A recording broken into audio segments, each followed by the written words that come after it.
Fake Safety Podcast with Vance and Bart. It's a trap.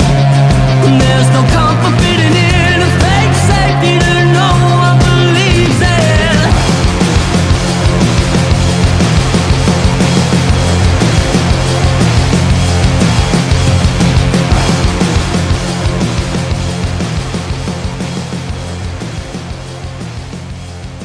Uno, dos, tres, cuatro. We did it. This is our once a year Spanish version of the Fake Safety Podcast. That's all I know in Spanish, so it's a short episode. See. Sí, and uno, dos, tres, cuatro. How many of our listeners do you think know Spanish beyond what you know? Probably a lot. I feel like libertarian type people, there's a lot of us that know Spanish. But I don't really have any hard numbers on this. This is just a guesstimation. Just wild speculation. It is. It's very wild. It's wild and crazy. Little nuts. Little nuts. Tiny little nuts. Pequeño. That's tiny little nuts? No, it's small. So, speaking of small, what happens if you're a small, little, old, frail lady and a ex-NFL football player comes up to you, threatens you, and then rears back, ready to punch you in the mouth? What are you going to do? You can't run. You got a walker. Okay, you said X, so he's not in the NFL anymore? No, I don't.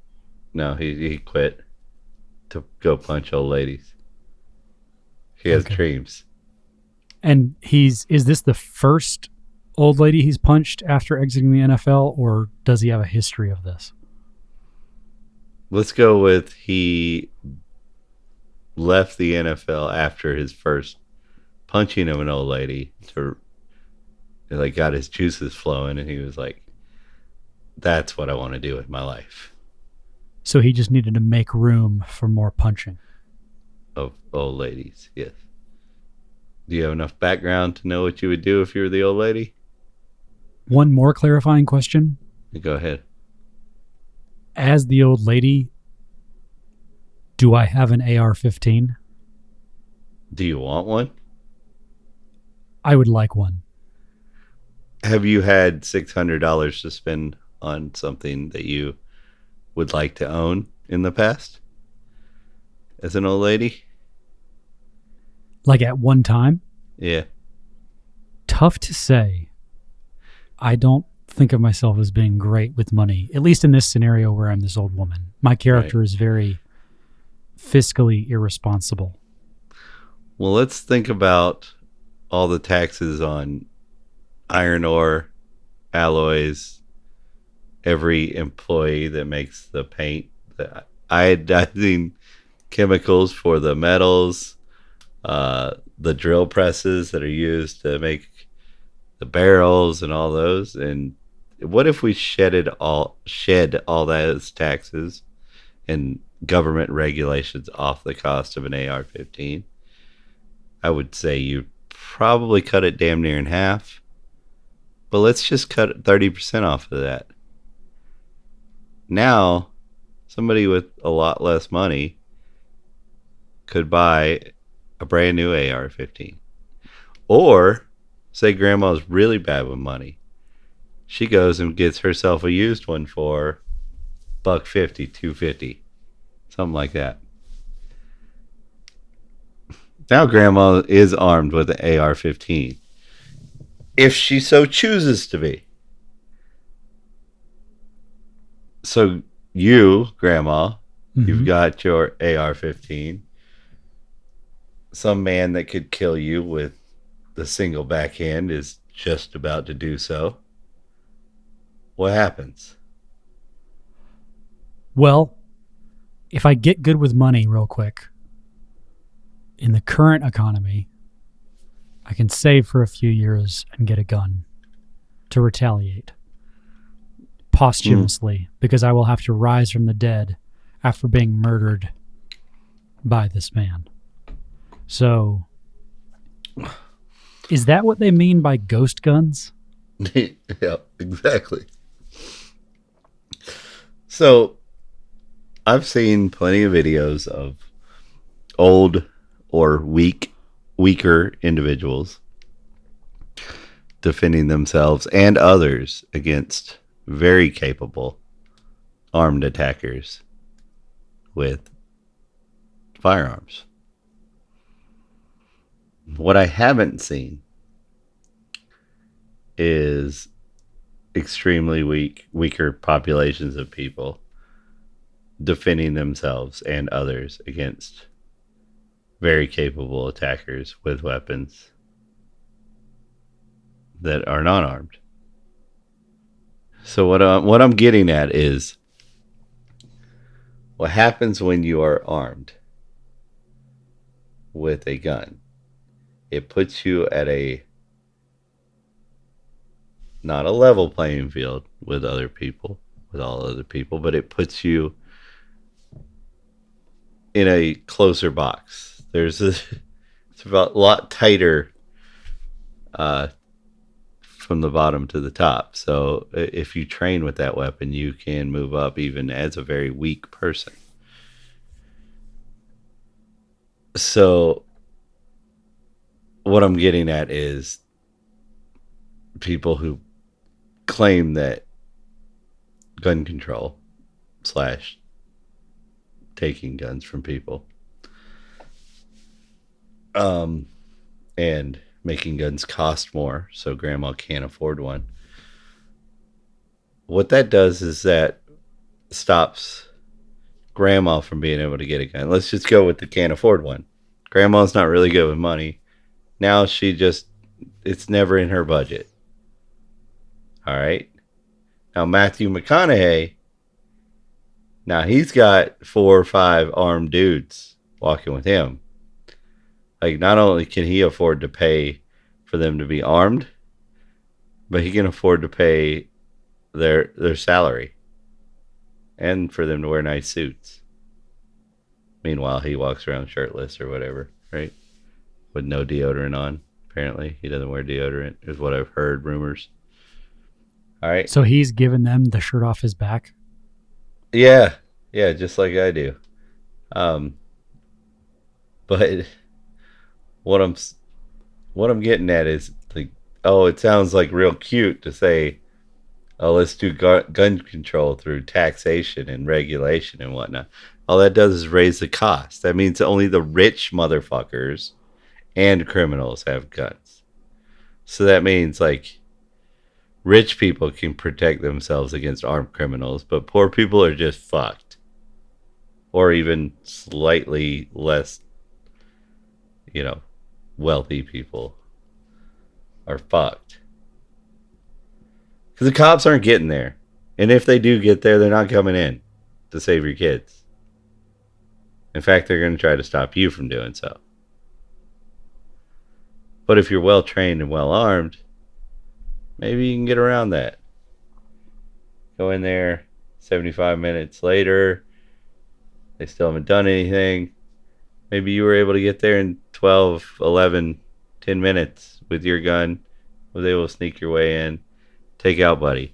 Or you can take another town in Texas as an example where a guy, a very well-armed criminal, runs into a church that wasn't its gun-free zone.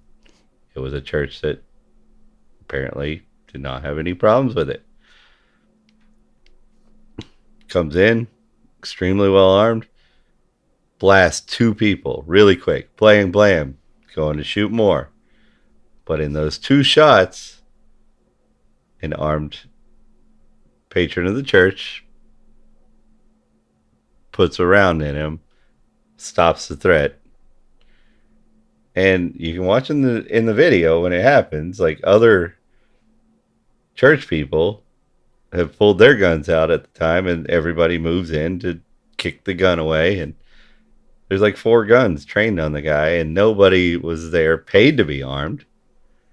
They just were. They were those kind of people. And yes, two of the people in that church other than the criminal, lost their lives. 3 people died. But that would have been a lot worse circumstance.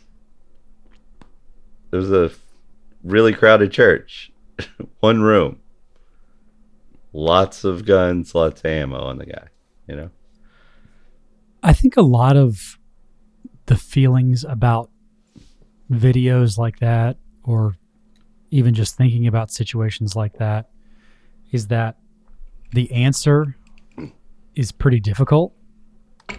And the situation to even wrap your head around, or the video or the content, is difficult to consume, because in order to consume any content around defense, it inherently means that you're going to be looking at something that provoked defense, right? Mm-hmm.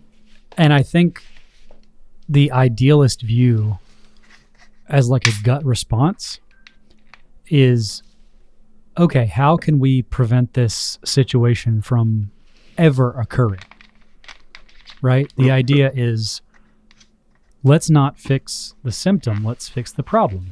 Right? So you look at someone comes into this church with a gun, and yes, there's a reactive response to it.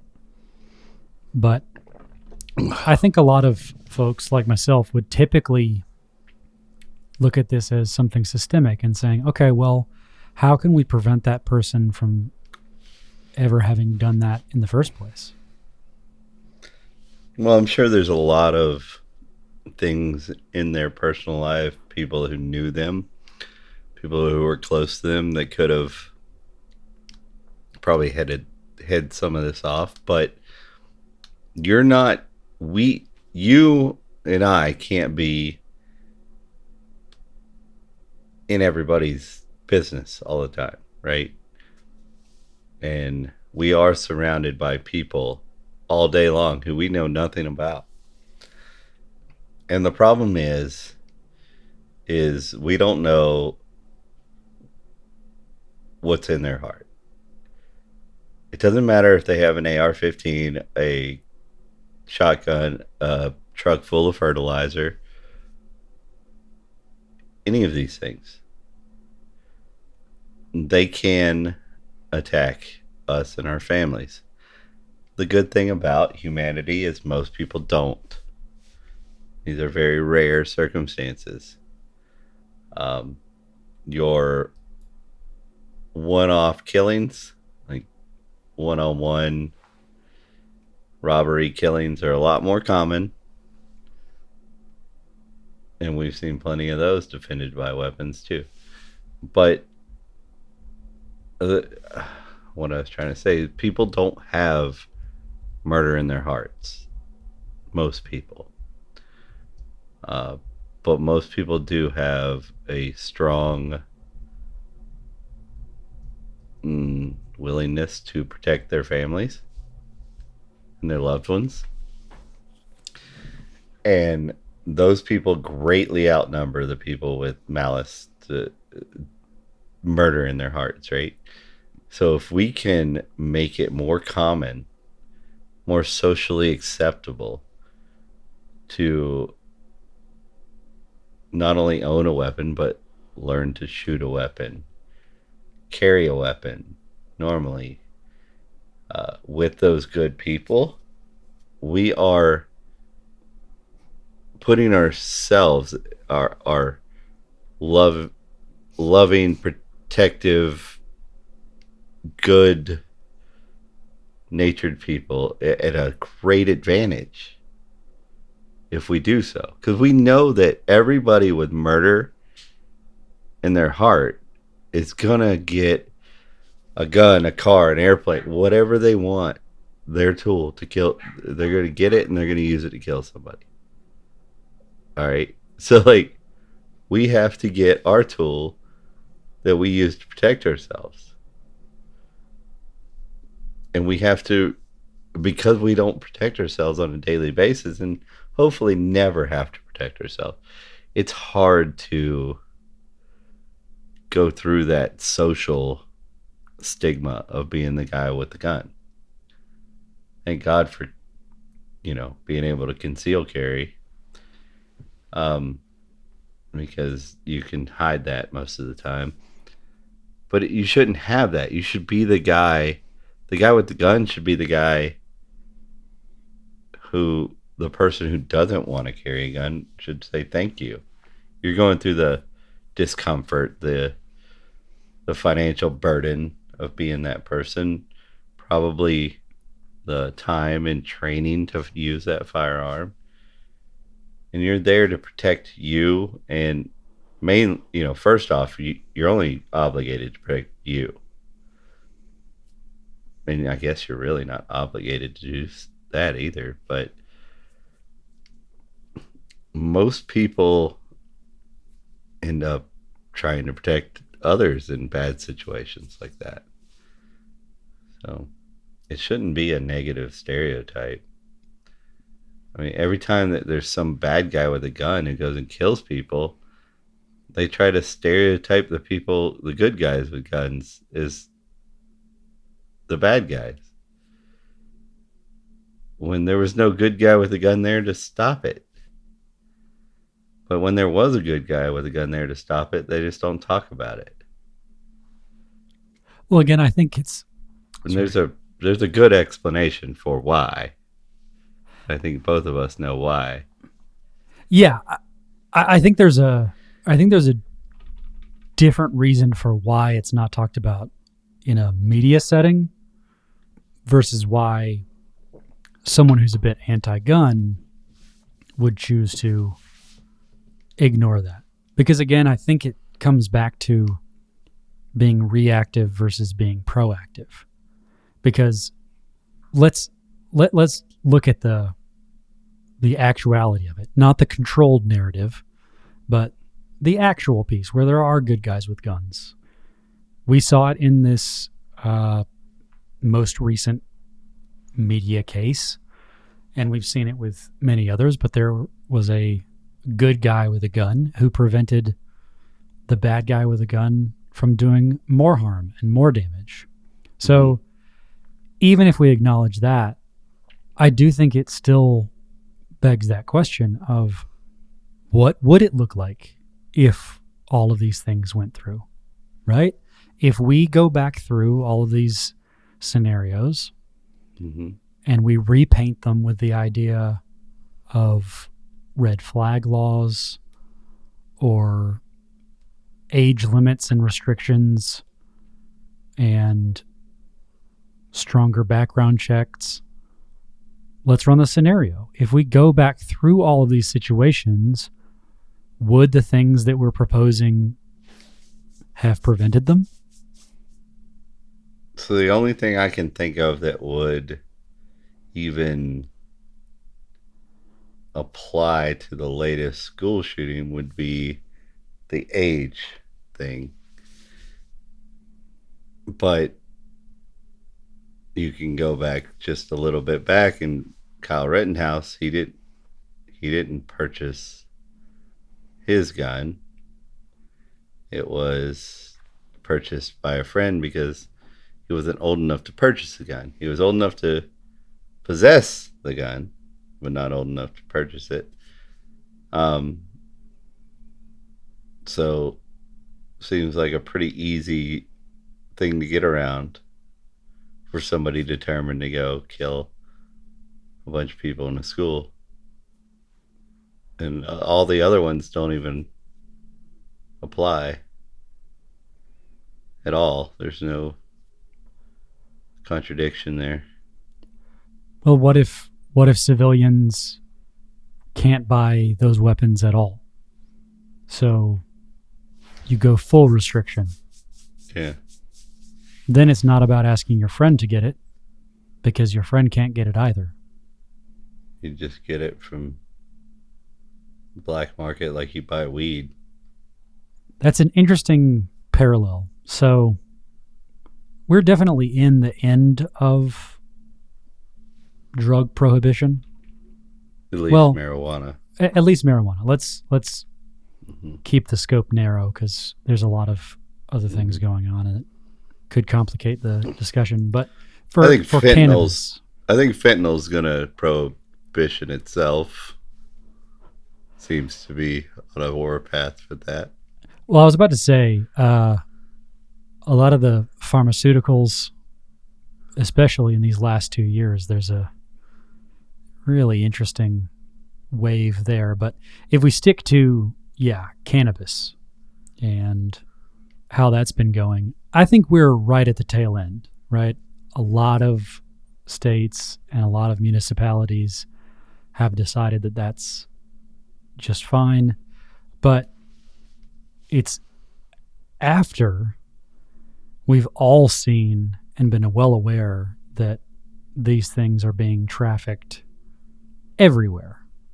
I can't think of a place.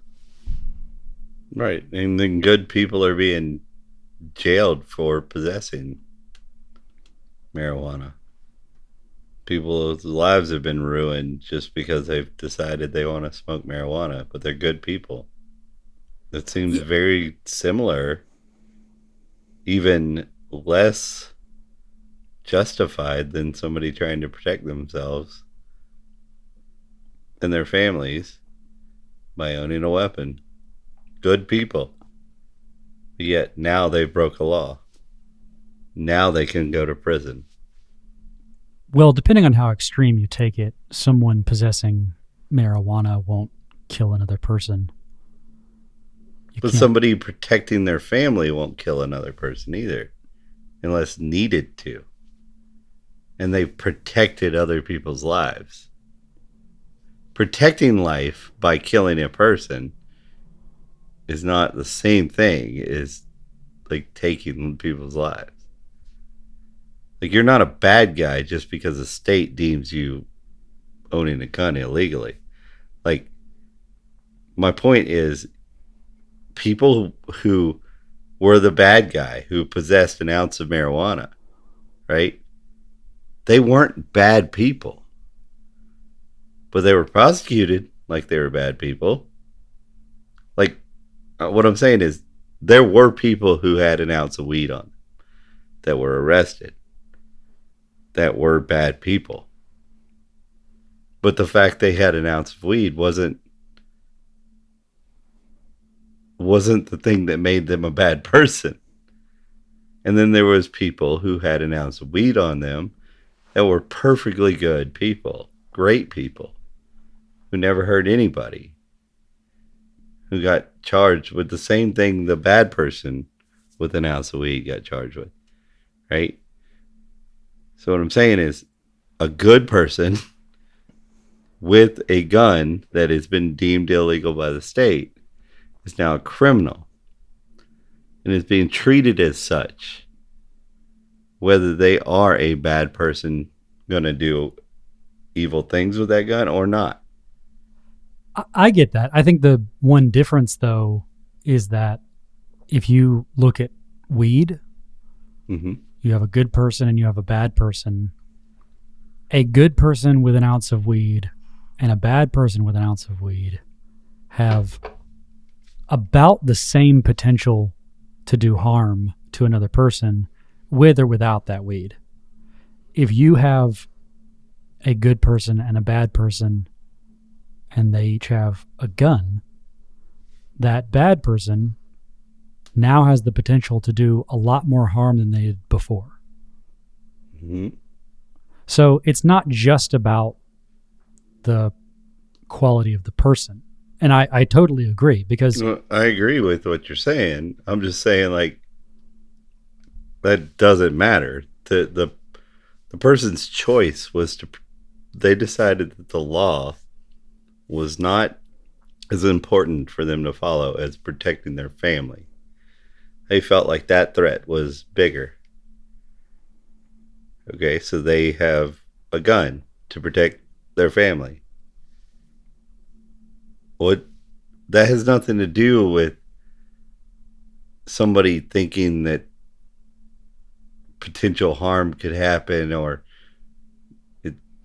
That's already out there. That harm is going to happen. Whether it's fertilizer, like we talked about, pipe bombs, cars running through parades, whatever. The harm is out there. The gun in this person's hand is there to help people. Yet you're willing to put somebody in prison for it. But you don't think the deterrents work, right? It's not about them either being evil or not and nothing stopping them. Evil people are going to do evil things, but can you not deter them by making it more difficult for them to do evil things? You can deter them from using a particular thing. So, like, my child didn't die from an AR-15 bullet. But, you know, my child died from somebody putting acid in the water or in the milk or whatever. Injecting the milk cartons with fentanyl. There's all kinds of fucked up ways to kill people.